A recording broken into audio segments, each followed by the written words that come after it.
Hi, I'm Lisa Whitney, and I own EOS Studio Arc in Swissvale on Noble Street.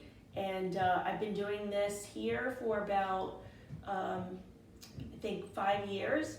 And before that, I had about 15 years of experience in other places.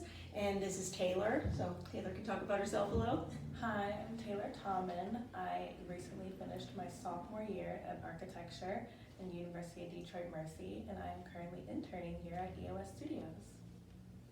So what architects do, it sort of depends a little bit on where you fall in architecture. There are a lot of different jobs architects have. What we do typically, we will take residential and small commercial projects and start from helping clients determine if it makes sense to build it, and if the building that they have or the site that they have is going to work, then we'll find a way to get the program. The program would be all of their requirements to fit within the constraints that we have, so that site or the existing building, and then whatever code requirements there are. And then you do some drawing typically, so sometimes we might draw by hand and we use sketch paper and we use pens, but more often we do it digitally. So we use CAD software and we use rendering software, we make computer models, and then we'll show those to the client and we'll get some approvals that this is what they're looking for.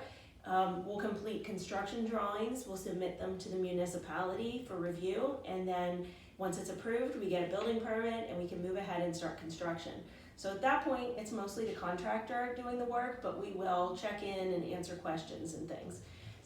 So I think that the next thing that you guys asked about was why we do this. So I'm gonna answer that, and then Taylor can tell you a little bit about her job specifically and why she's doing this. So I chose architecture because I really liked art, but I also was very sort of analytical person. So going into a field that was purely artistic seemed a little challenging for me. I like the idea of something that was a little more black and white, so you can have more of a right and wrong. So still in architecture, there's a lot of options. There's different styles, there's different choices about how you like your space laid out, different finishes and colors you like, but there is a little bit more definition of right and wrong. And also, I sort of wanted a job that was a little bit more stable. So architecture gives you the opportunity to have a regular, sort of like a 9-to-5 job and get a paycheck, whereas maybe in the arts it's a little bit more flexible and a little more difficult to find that. So Taylor can tell you a little bit about herself now too. It's funny that you mentioned that because I actually went into architecture for the same reason. I've always been an artsy person, always been into the arts since I was in elementary school. But as I got into high school and I actually started thinking about what kind of career fields I wanted to go into, I wanted to find a job that was stable long term, and that's how I ended up falling into architecture. And if I'm going to be completely honest, initially I don't think I knew what I was signing up for.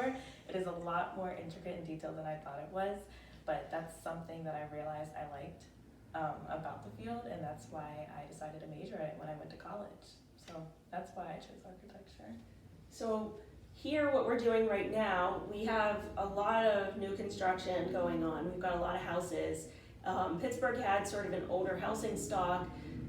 Maybe a lot of them were not maintained as well as they should have been, so they've been torn down. So we've got lots of these pieces of property available, and we have some developers that have been building on them.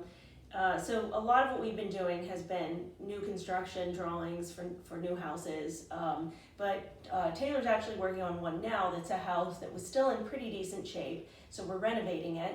So maybe you can tell them a little bit about what you're doing.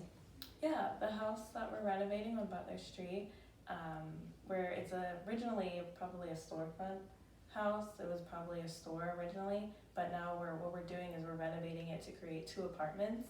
It's 4 floors, so the main floor and the bottom basement are going to be one apartment, and the upper 2 are going to be a separate apartment.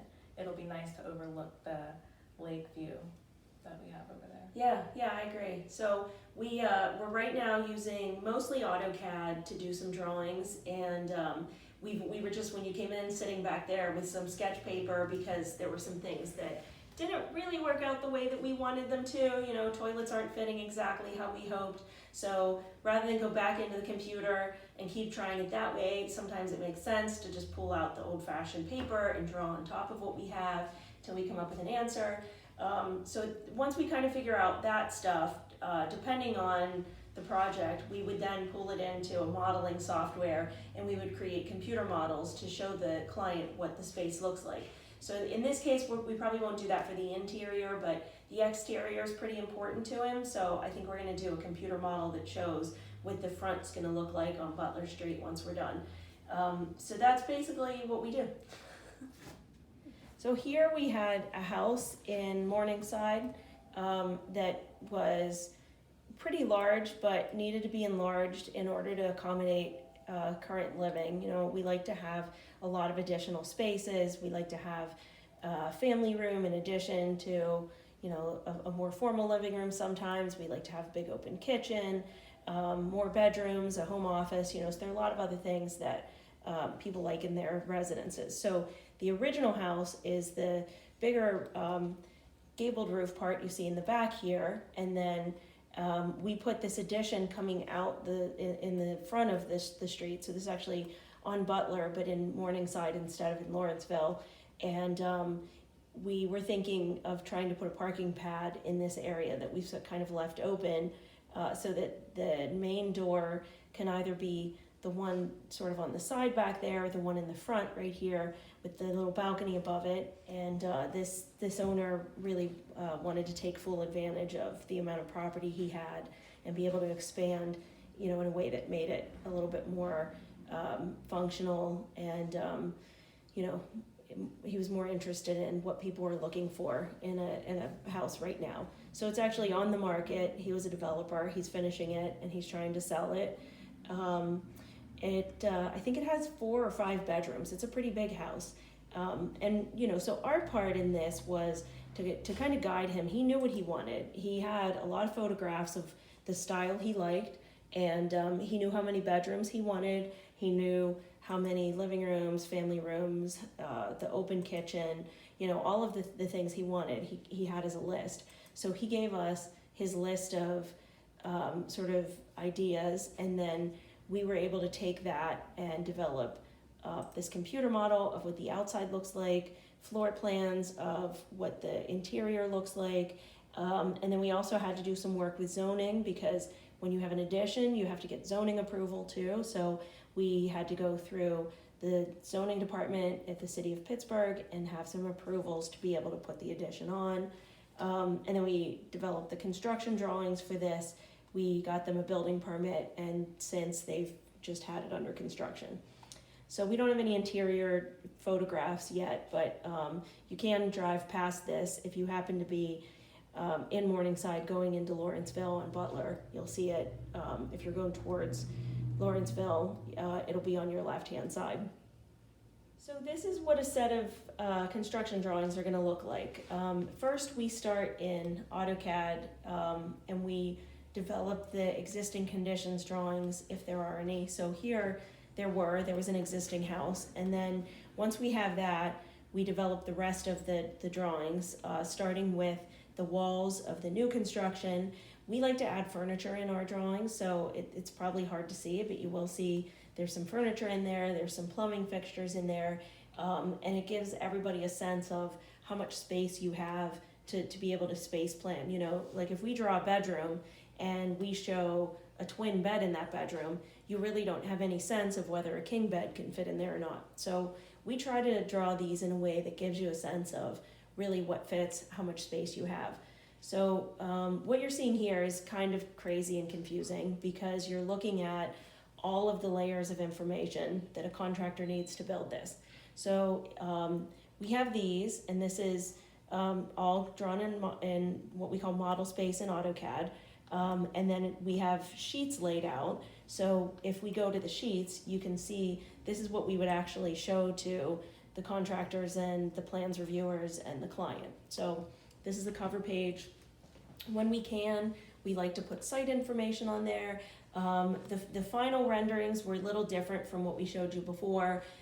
We changed some doors, we changed the siding color. But but this is that same project that we showed you the model of. So what you're seeing here are basically some images of the model, some site drawings, the demolition drawings, some general notes about how we want the contractor to build this. And then if we just flip through the other pages, you can see each sheet has information you need. So these would be the floor plans, and they give us some information about dimensions, where things are placed, what construction techniques to use. And then this page has the elevations. So again, it shows the contractor, how to build things. And you'll see that there are these little clouds every so often. That's because we made some changes. So, sometimes this happens where you start a project and then somewhere along the road, because of, the code being different or the, client wants a change, you'll make changes. And when you do that, you cloud it so that everyone knows, here's where I changed something. This is where something's different. And then we've got a page with some wall section and roof plan details. So these are pretty complicated drawings showing, technically what goes in the wall and how they build it. And then I think in this set we should have everything. So this is a specification. This is, again, more detailed information that is better in words than in drawings. So these would be our specifications for this. I think that the next sheet is probably the structural drawings for the project. So this shows the beams and the columns and any other structural components that we have here. So some details and some framing plans and so on. And then we also, we don't always do the structural design, but in this case we did.